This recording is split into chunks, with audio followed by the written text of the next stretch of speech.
Assalamualaikum warahmatullahi wabarakatuh. Waalaikumsalam. Yang mulia Ketua Majelis Hakim Mahkamah Konstitusi Bapak Suhartoyo, yang mulia anggota Majelis Hakim Mahkamah Konstitusi Bapak Saldi Isra, yang mulia anggota Hakim Mahkamah Konstitusi Bapak Arif Hidayat, yang mulia Majelis Hakim Mahkamah Konstitusi Bapak Ibu Eni Nurbaningsih, yang mulia anggota Majelis Hakim Mahkamah Konstitusi Bapak Daniel Yusmik Pancastaki, yang mulia Majelis Hakim Mahkamah Konstitusi Bapak Guntur Hamzah, yang mulia anggota Hakim Mahkamah Konstitusi Bapak Ridwan Mansur, yang mulia anggota Majelis Hakim Mahkamah Konstitusi Bapak Asrul Sani, yang mulia para terhormat para pemohon kuasa hukum, Bapak Ibu yang kami hormati. Izinkan kami membawa slide Pak Ketua. Silakan. Untuk dapat ditayangkan. Berkenan dengan undangan Mahkamah Konstitusi kepada kami untuk menyampaikan keterangan pada sidang perselisihan hasil pemilu Presiden dan Wakil Presiden tahun 2024 di Mahkamah Konstitusi. Perkenankan kami menyampaikan penjelasan dengan pelaksanaan program perlindungan sosial yang di dalamnya terdapat pelaksanaan bantuan sosial oleh pemerintahan Kabinet Indonesia Maju di bawah pimpinan Bapak Presiden Joko Widodo dan Wakil Presiden Bapak Ma'ruf Amin tahun 2019-2024. Perlindungan sosial itu adalah program pemerintah untuk melindungi masyarakat terhadap berbagai kerentanan yang merupakan pelaksanaan amanat konstitusi pasal 34 Undang-Undang Dasar Negara Republik Indonesia tahun 1945 dan peraturan perundang-undangan yang terkait. Perlinsos pada masa kritis ditujukan untuk menjaga daya beli masyarakat, terutama masyarakat miskin dan rentan. Stop dulu Pak Menteri. Mohon tayangannya ada slide-nya ya. kendala ya. Sambil kita lanjut, Pak Silakan. Ketua Majelis yang kami hormati. Besaran perlinsos setiap tahun mengalami fluktuasi sejalan dengan perkembangan perekonomian dan sejak tahun 2020 besaran perlindungan sosial berada di atas angka 440 triliun. Anggaran perlinsos tahun 2023 dengan pagu sebesar 476 triliun itu telah terrealisasi sebesar 443,4 triliun. Sedangkan anggaran tahun 2024 ditetapkan dengan pagu sebesar 496,8 triliun sebagaimana yang ditetapkan dalam Undang-Undang Nomor 19 Tahun 2023 tentang APBN tahun 2024. Kenaikan anggaran perlinsos pada tahun 2024 utamanya disumbang oleh kenaikan anggaran subsidi energi dan juga pergerakan nilai tukar rupiah.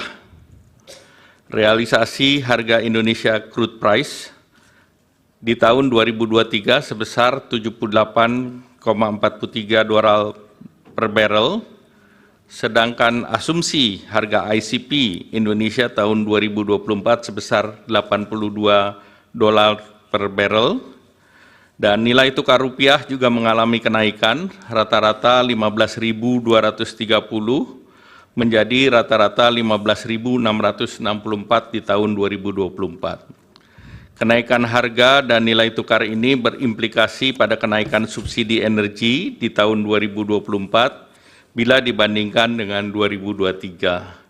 Juga terjadi kenaikan volume BBM dari 16,5 juta kiloliter menjadi 19,5 juta kiloliter. Anggaran perlindungan sosial yang terbesar berupa subsidi BBM, listrik, LPG, pupuk, PSO, kredit program dengan share 58,3% pada tahun 2024 dan 55,9% tahun 2024 yang mengalami kenaikan. Jadi kenaikan BBM itu salah satu komponen utama yang mulia. Sejak bulan Desember 2023, berbagai negara termasuk Indonesia, mengalami dampak terjadinya El Niño, di mana beberapa tempat produksi pangan, terutama beras, mengalami gangguan, baik yang tidak bisa melakukan penanaman dan memundurkan jadwal, dan hal ini membuat pasukan pangan seperti beras mengalami gangguan, yang tentunya sangat mengganggu kepada dan berdampak signifikan terhadap masyarakat miskin. Oleh karena itu, beberapa negara melakukan bantuan sosial, antara lain Singapura memberikan $800 per orang untuk mengatasi kenaikan biaya hidup dengan anggaran sebesar 13 triliun, dan ini juga dilakukan di bulan September. India memberikan bantuan baik itu cereal maupun minyak bagi 800 juta orang dengan anggaran sebesar 2.200 triliun, dan ini juga dilakukan antara bulan September sampai dengan November tahun lalu. Selain bantuan sosial, bantuan beberapa negara, Malaysia juga memberikan bantuan keluarga untuk 8,7 juta keluarga atau 25,4% penduduk dengan anggaran setara dengan 25 triliun periode Januari sampai Desember 2023 dan dilanjutkan 2024 sampai dengan September. Filipina memberikan bantuan tunai untuk 2,3 juta petani, ini juga akibat El Niño, setara dengan 3,47 triliun pada bulan September 2023. Bantuan pangan di India itu 800 juta, 372 triliun, dan subsidi pupuk sebesar 25,5 miliar di tahun bulan November 2023 dan juga diberlakukan Januari 2024. Singapura memberikan paket dukungan hidup untuk hampir separuh penduduk 2,5 juta mulai September 2024. Amerika Serikat memberikan bantuan dalam bentuk food stamp untuk 41 juta orang atau 21,6 juta rumah tangga dengan paket bantuan inflasi yang setara dengan 17 juta dan juga perlindungan dampak perubahan iklim ekstrim dengan nilai setara 835 triliun. Nah, bantuan sosial di Indonesia, misalnya bantuan pangan, itu diberikan kepada 22 juta orang atau 7,9% dari penduduk. Ini lebih rendah dari Malaysia yang 25,6%, Singapura 41,7%, dan India 55,6%, dan Amerika 12,1%. Nah, pelaksanaan Perlinsos melalui bantuan sosial antara lain program pemerintah yang terdiri dari pertama bantuan sosial reguler, yang ke B adalah Perlinsos lainnya, dan C pada kondisi tertentu. Yang termasuk dalam bantuan sosial reguler adalah PKH, tadi sudah disampaikan oleh Pak Menko PMK. Ini merupakan program pemberian bantuan sosial kepada keluarga atau seseorang miskin dan rentan yang terdaftar di dalam data program penanganan fakir miskin, diolah oleh Pusat Data dan Informasi Kesejahteraan Sosial dan ditetapkan sebagai keluarga penerima manfaat ataupun PKH. Landasannya adalah Undang-Undang Nomor 40 Tahun 2004 tentang Sistem Jaminan Sosial Nasional, Undang-Undang Nomor 11 Tahun 2009 tentang Kesejahteraan Sosial, PP 39 Tahun 2012 tentang Penyelenggaraan Kesehatan Sosial, dan Peraturan Menteri Sosial Nomor 1 Tahun 2018 tentang Program Keluarga Harapan.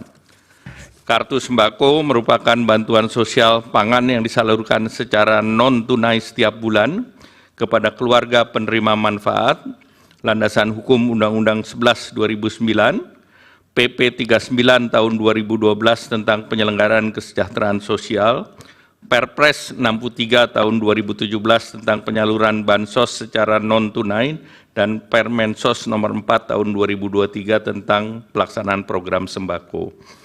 Program Indonesia Pintar merupakan bantuan berupa uang tunai, perluasan akses, kesempatan belajar dari pemerintah yang diberikan kepada peserta didik yang berasal dari keluarga miskin dan rentan miskin untuk membiayai pendidikan.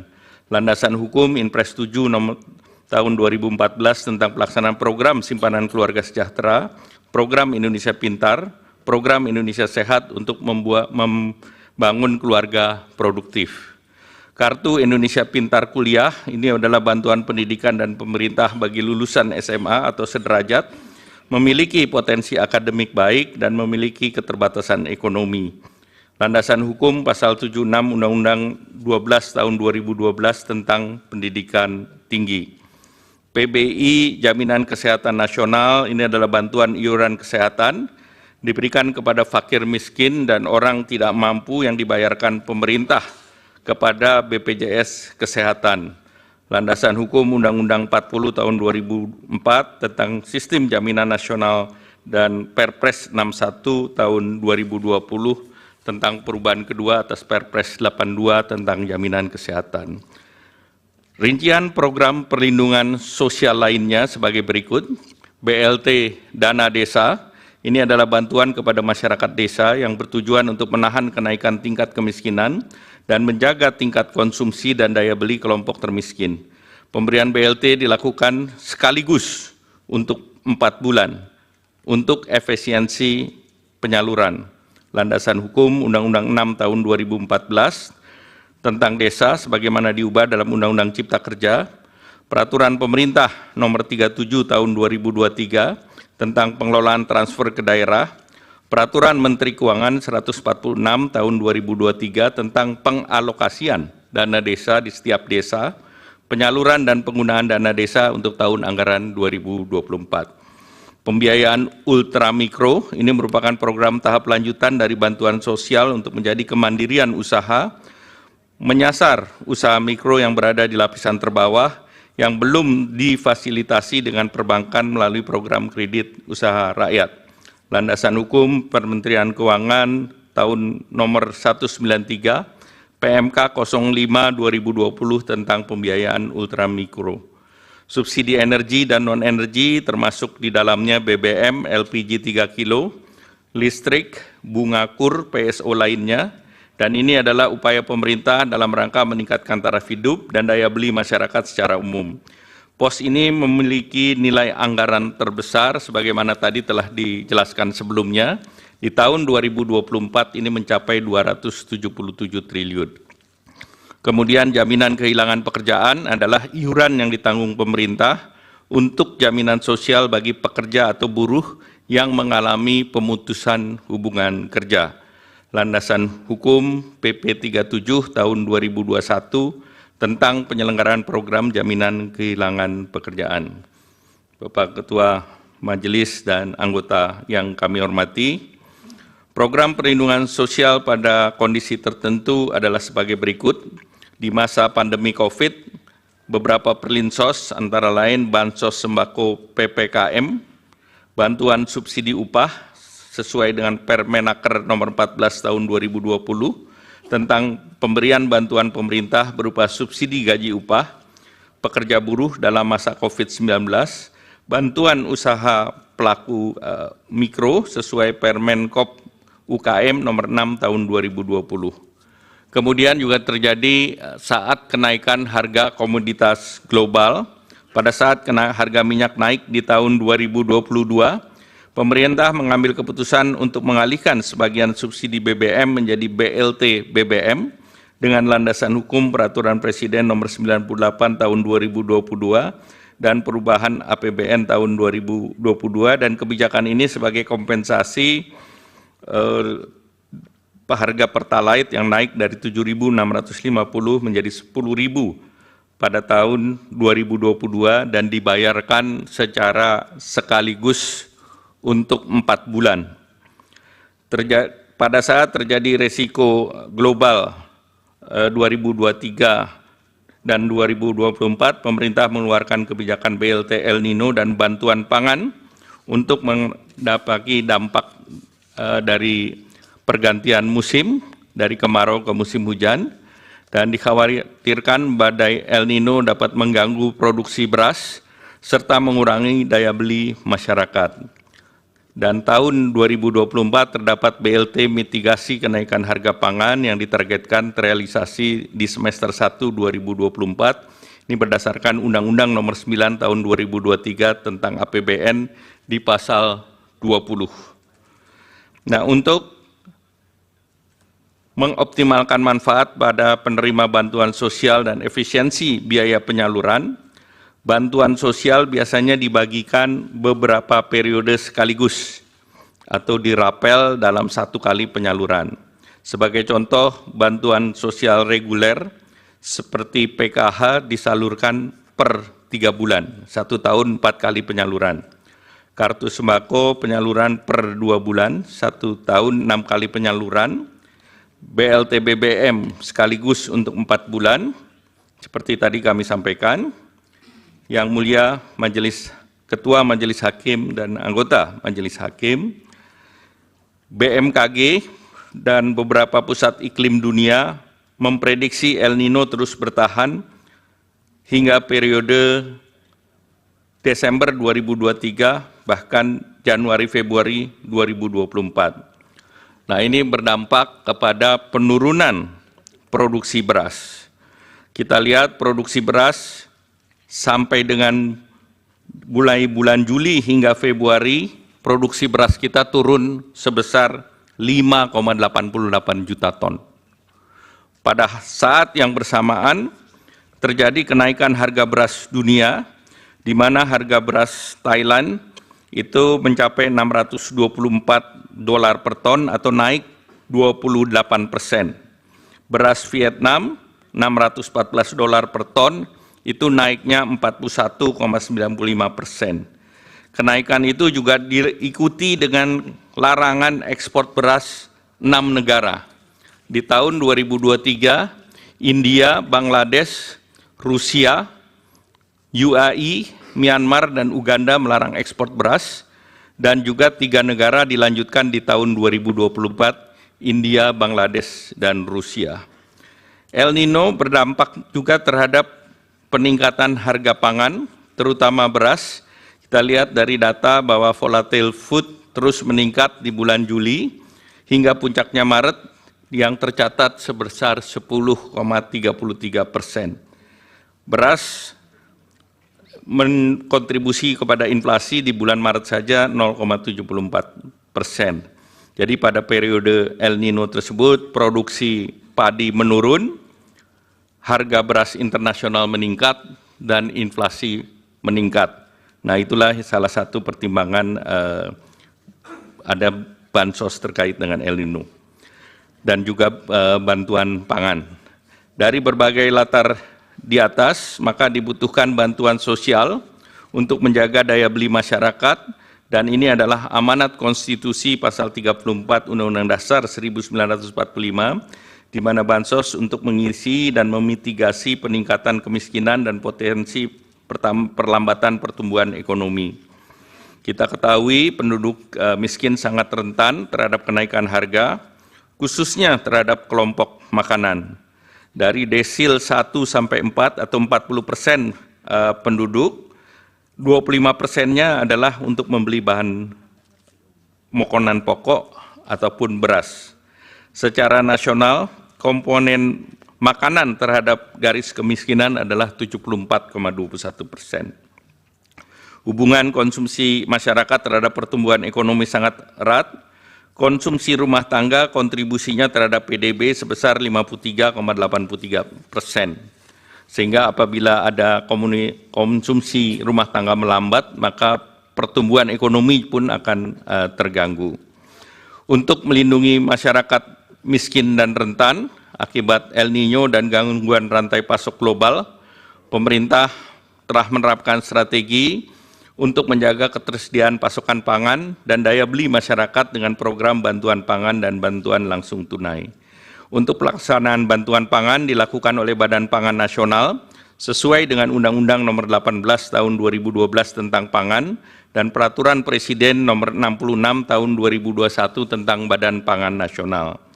Pada tahun 2023, pemerintah meluncurkan bantuan pangan berupa 10 kilo beras menyasar kepada 21,3 juta KPM, penerima PKH atau sembako berdasarkan DTKS dengan realisasi anggaran sebesar 18,1 triliun, dan penyelenggaraan program ini adalah Bappenas.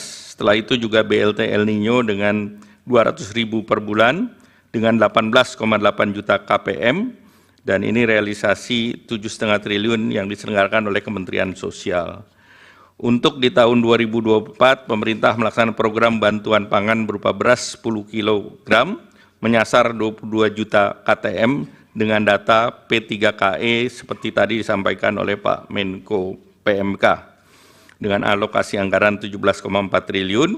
Selain itu juga BLT mitigasi risiko pangan, KPM-nya adalah 18,8 dan bantuannya sebesar 200.000 per bulan. Sebagai penutup, Yang Mulia Pak Ketua Majelis Mahkamah Konstitusi dan anggota Majelis Mahkamah Konstitusi, kami ingin menegaskan beberapa hal. Yang pertama, program perlindungan sosial adalah upaya pemerintah untuk mendukung masyarakat menghadapi berbagai tekanan, mempertahankan kehidupan dan penghidupan. Oleh karena itu, program perlindungan sosial terus berjalan dan dilaksanakan secara reguler. Untuk menghadapi berbagai kerentanan, tekanan ekonomi, pemerintah memberikan perlindungan sosial untuk menjaga daya beli masyarakat yang terdampak, terutama masyarakat miskin dan rentan. Oleh karena itu, pemerintah mencermati bahwa tahun 2023-2024, resiko daripada El Nino yang menyebabkan kenaikan harga pangan ini dapat mengganggu penghidupan masyarakat yang miskin maupun rentan. Bahwa penetapan pelaksanaan program perlindungan sosial dilakukan secara transparan, akuntabel, dengan mekanisme APBN yang pembahasannya telah dilakukan bersama DPR RI dan melibatkan berbagai pihak terkait lainnya. Demikian keterangan ini atas perkenan dan perhatian Yang Mulia Ketua Hakim Majelis Mahkamah Konstitusi dan anggota Yang Mulia Hakim Mahkamah Konstitusi, kami mengucapkan terima kasih. Wassalamualaikum warahmatullahi wabarakatuh. Waalaikumsalam.